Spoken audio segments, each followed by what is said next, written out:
Hello guys, welcome back to new video. दोस्तों, आज की क्लास में हम लोग देखने वाले हैं कि महात्मा गांधी का शैक्षिक विचार दर्शन क्या है। भारतीय शैक्षिक विचारक में जो है हम लोग सबसे पहले महात्मा गांधी को जानने वाले हैं कि महात्मा गांधी ने शिक्षा में क्या योगदान दिया है। महात्मा गांधी का शैक्षिक विचार हम लोग देखने वाले हैं। महात्मा गांधी का शिक्षा में योगदान देखने वाले हैं। तो अभी तक हम लोगों ने लगभग 7 से 8 क्लासेज जो है प्रीवियस क्लासेज जो है हम लोगों ने फिलासफी की देख लिया है। साइकोलॉजी की भी 8 से 9 क्लासेज हम लोगों ने देख लिया है। तो उन क्लासेज को भी जाकर आप लोग देख लेना। आप लोगों के एग्जाम के पहले पहले मैं लगभग इंपॉर्टेंट टॉपिक जितने भी हो जाएंगे चारों सब्जेक्ट में उनको मैं करवा दूंगा। यहाँ पे BS फर्स्ट सेमेस्टर की क्लासेज चल रही हैं। आप लोगों को नहीं पता तो मैं बता देता हूँ। चाहे तो आप छत्रपति साहू महाराज यूनिवर्सिटी से हो, लखनऊ यूनिवर्सिटी से हो, प्रयागराज यूनिवर्सिटी से हो या फिर अन्य किसी यूनिवर्सिटी से हो, अगर आप लोगों के सिलेबस में BEd फर्स्ट सेमेस्टर या फर्स्ट ईयर में फिलासफी के नाम से पेपर है तो आप लोगों के लिए काफ़ी इंपॉर्टेंट टॉपिक होने वाला है। तो हम लोग इस वीडियो में जो है देखने वाले हैं अब हम लोग कि महात्मा गांधी का शैक्षिक विचार दर्शन क्या है। तो आइए हम लोग शुरू करते हैं। सबसे पहले महात्मा गांधी के बारे में हम लोग थोड़ा सा जान लेते हैं कि महात्मा गांधी का जीवन परिचय थोड़ा सा जान लेते हैं। उसके बाद हम लोग चलेंगे इसके शैक्षिक विचार दर्शन के बारे में कि महात्मा गांधी ने शिक्षा के बारे में क्या कहा है, इनका क्या योगदान रहा शिक्षा में, इन सब चीज़ों को हम लोग देखने वाले हैं। तो सबसे पहले थोड़ा सा हम लोग महात्मा गांधी के जीवन परिचय के बारे में जान लेते हैं। तो जो महात्मा गांधी का पूरा नाम है वो मोहनदास करमचंद गांधी था।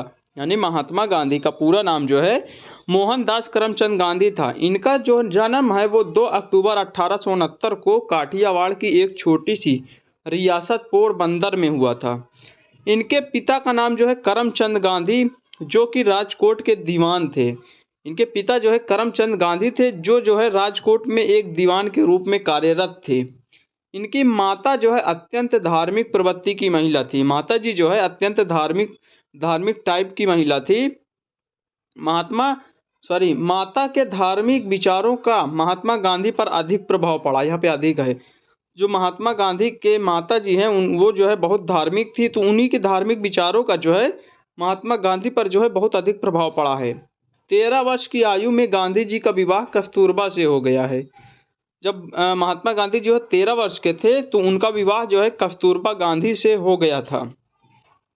सन 1887 में उन्होंने मैट्रिकुलेशन की परीक्षा उत्तीर्ण की। मैट्रिकुलेशन का मतलब हाई स्कूल होता है। तो सन 1887 में उन्होंने हाई स्कूल की परीक्षा उत्तीर्ण की। उसी वर्ष 4 सितंबर को उन्हें कानून का अध्ययन करने के लिए इंग्लैंड भेजा गया। यानी कि 1887 में उन्होंने जैसे ही हाई स्कूल की परीक्षा उत्तीर्ण की उसके बाद उन्होंने 4 सितंबर को जो है कानून का अध्ययन करने के लिए उनको जो है इंग्लैंड भेज दिया गया। यानी कि लॉ की पढ़ाई करने के लिए उनको इंग्लैंड भेज दिया गया है। इंग्लैंड में वे लगभग 4 साल तक कानून के छात्र के रूप में रहे। यानी कि इंग्लैंड में जो है वो 4 साल तक जो है कानून लॉ की पढ़ाई की 4 साल तक। और 10 जून 1891 को वह रजिस्टर बनकर भारत आए। 10 जून 1891 को लॉ की पढ़ाई पूरी करके जो है वो भारत जो है आ गए। सन 1893 में एक मुसलमान व्यापारी की ओर एक मुकदमे की पैरवी करने के लिए दक्षिण अफ्रीका जाना पड़ा। सन 1893 में 91 में भारत आ गए तो 93 में जो है एक मुसलमान व्यापारी का मुकदमा लड़ने के लिए जो है उनको जो है दक्षिण अफ्रीका जाना पड़ा। यद्यपि गांधी जी वहां केवल 1 वर्ष के लिए गए थे। मतलब कि गांधी जी जो है उनका जो उद्देश्य था, उनका जो मतलब मुसलमान व्यापारी का मुकदमा लड़ने के लिए 1 साल के लिए उद्देश्य लेकर वो मतलब दक्षिण अफ्रीका गए थे। लेकिन जो है वहां अपने देशवासियों की दुर्दशा, उनके साथ किए जाने वाले दुर्व्यवहारों ने उन्हें इतना विचलित कर दिया कि उनकी दशा सुधारने अंग्रेजों द्वारा उन पर होने वाले अत्याचारों के विरुद्ध आवाज़ उठाने के लिए उन्हें जो है 20 वर्ष तक लड़ना पड़ा।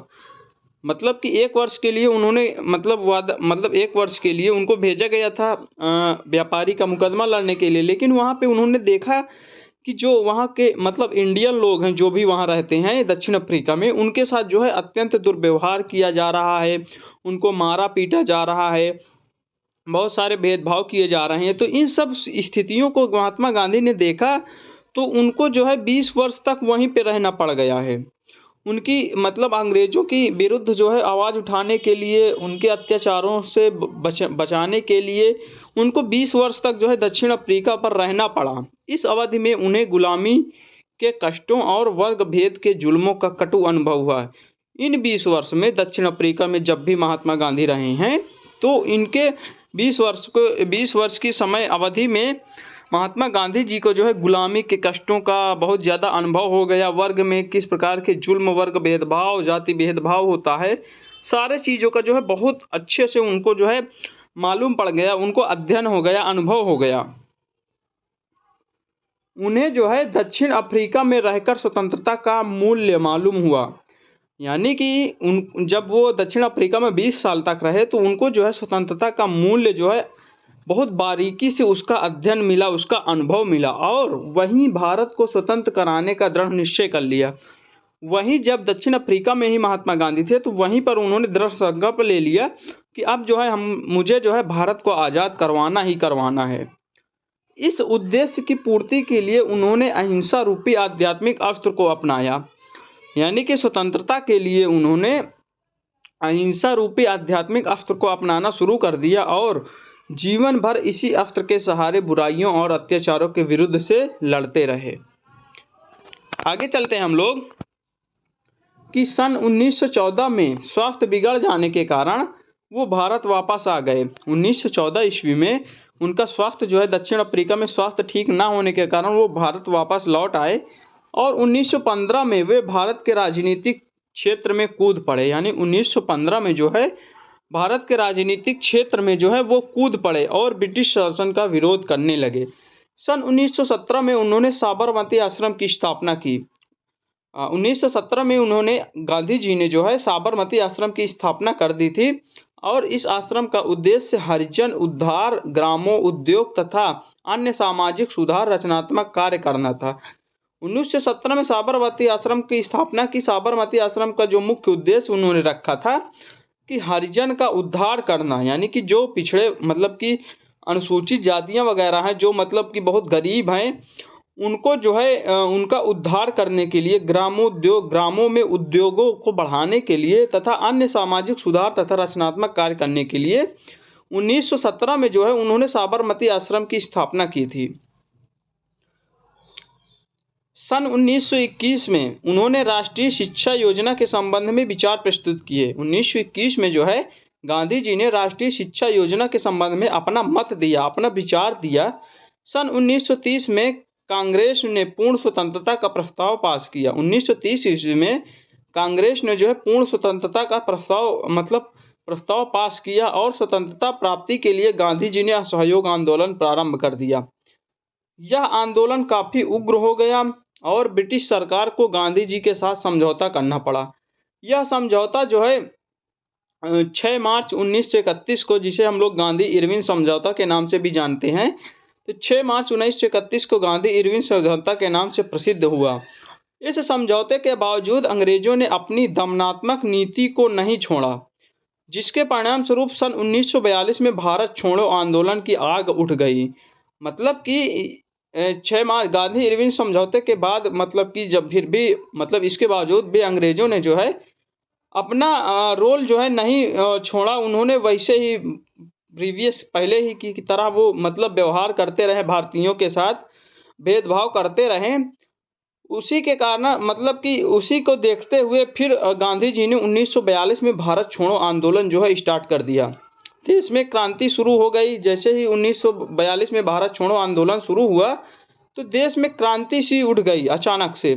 महात्मा गांधी सहित तमाम स्वतंत्रता सेनानियों को जेल में बंद कर दिया गया। भारत छोड़ो आंदोलन के दौरान महात्मा गांधी ने जैसे भारत छोड़ो आंदोलन स्टार्ट किया तो देश के कोने कोने में क्रांति की लहर छा गई। महात्मा गांधी जी समेत कई बड़े बड़े नेताओं को जो है जेल में बंद कर दिया गया था।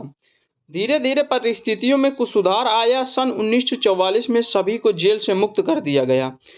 जब 1942 में इनको जो है बंद कर दिया गया, स्वतंत्रता सेनानियों को, गांधी जी समेत कई बड़े बड़े नेताओं को, तो देश में आग सी उठ गई और बहुत सारे दंगे फैलने लगे। तो अंग्रेजों को थोड़ा डर लगने लगा कि कहीं इनको जेल में रखने से कहीं और कुछ बवाल ना हो जाए। इसलिए अंग्रेजों ने जो है 1944 में इन सभी नेताओं को, महात्मा गांधी समेत अन्य स्वतंत्रता सेनानियों को जो है जेल से मुक्त कर दिया।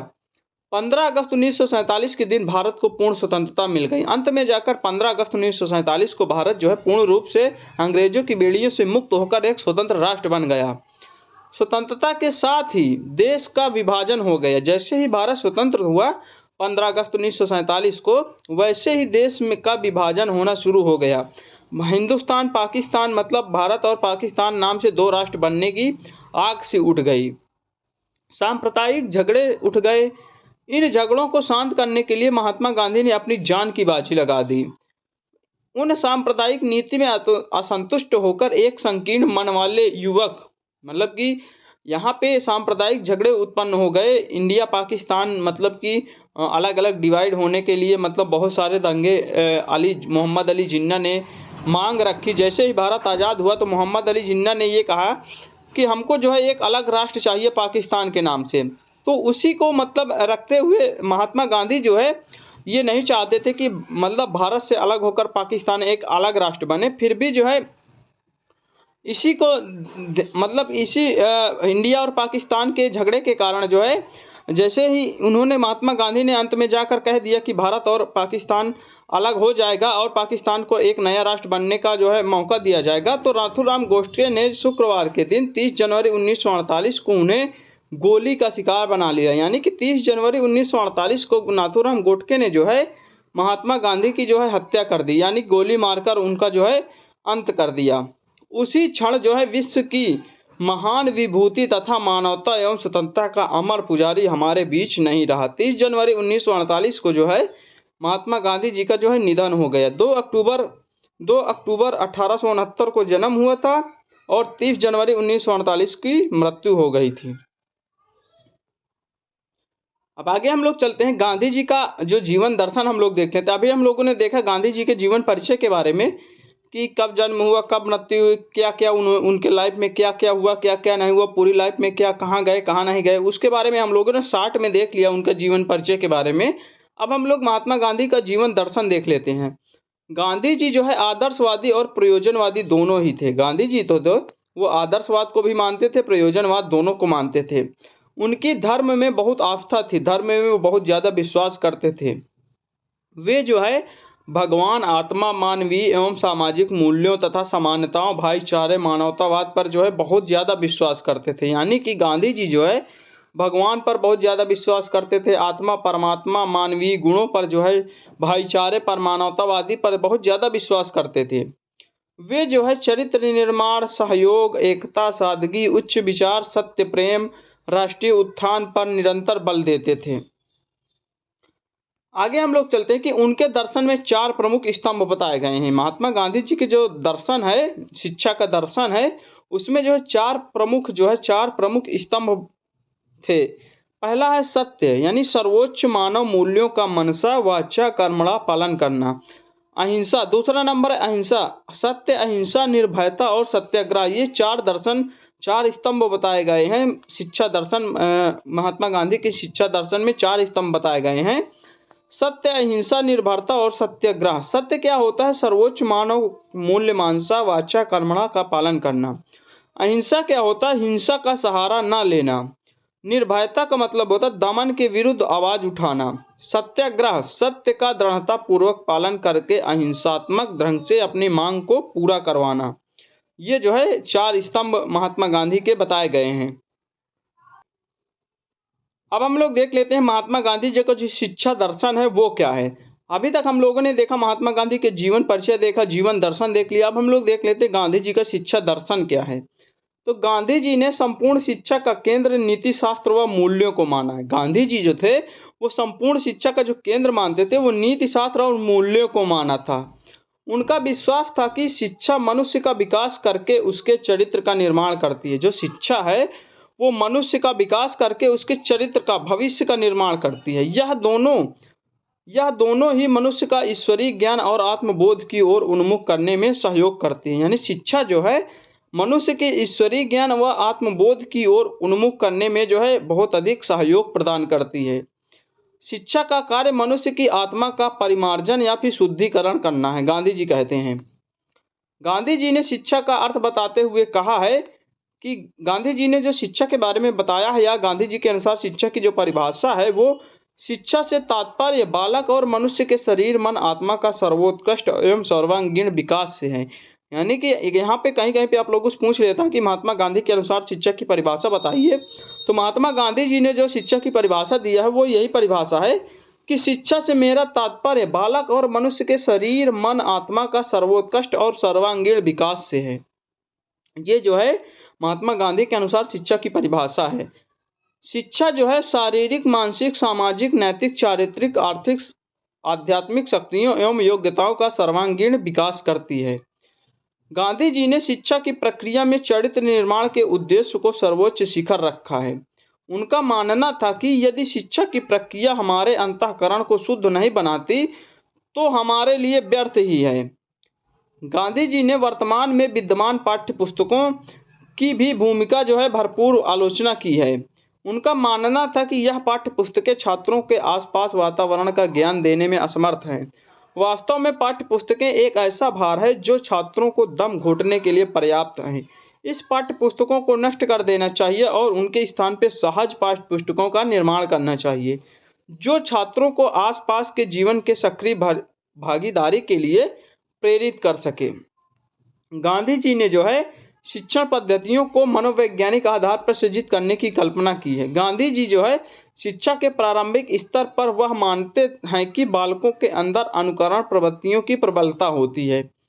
अतः जो भी आपके अध्यापक होने के नाते जो है हम छात्रों के व्यवहार में अंतर्गत कर यानी कि अतः जो भी अपेक्षा अध्यापक होने के नाते हम छात्रों के व्यवहार के अंतर्गत करते हैं, अध्ययन करते हैं, वह व्यवहार हमारा स्वयं होना चाहिए जिससे हमारा अनुभव अनुकरण करके छात्र स्वयं उन गुणों का अनुपालन कर सके। बालक को शिक्षण देते समय प्रेम, दया, सहानुभूति, करुणा मुख्य स्थान होना चाहिए। यानी कि गांधी जी कहते हैं कि टीचर्स को ऐसा होना चाहिए कि बच्चे को जो है आसानी से शिक्षा जो है समझ में आ सके। जो भी टीचर्स पढ़ा रहा है उसके जो है आसानी से बच्चों को समझ में आ सके। टीचर्स को एक अच्छा व्यवहार करना चाहिए बच्चों के संग। उसको जो है प्रेम, दया, सहानुभूति, करुणा इत्यादि का जो है मतलब कि टीचर्स के बच्चों के प्रति जो है दिखाना चाहिए जिससे बच्चे जो है संतुष्ट हो सके और अच्छे से जो है शिक्षा ग्रहण कर सकें। अब हम लोग यहाँ पे देख लेते हैं कि महात्मा गांधी जी की जो बेसिक शिक्षा पर टिप्पणी दी है उसमें जो है क्या बताया है, शिक्षा के बारे में महात्मा गांधी ने क्या योगदान दिया है, क्या नहीं कहा है, उसके बारे में हम लोग थोड़ा सा और जान लेते हैं कि जो महात्मा गांधी ने अक्टूबर 1937 में वर्धा सम्मेलन में शिक्षाविदों के समक्ष बुनियादी शिक्षा योजना को प्रस्तुत किया था। महात्मा गांधी जी जो है अक्टूबर 1937 में जो वर्धा सम्मेलन हुआ था उसमें जो है शिक्षाविदों के समक्ष यानी कि जो मतलब कि शिक्षाविद थे, शिक्षक के महान ज्ञाता थे, उनके सामने जो है बुनियादी शिक्षा योजना को प्रस्तुत किया था।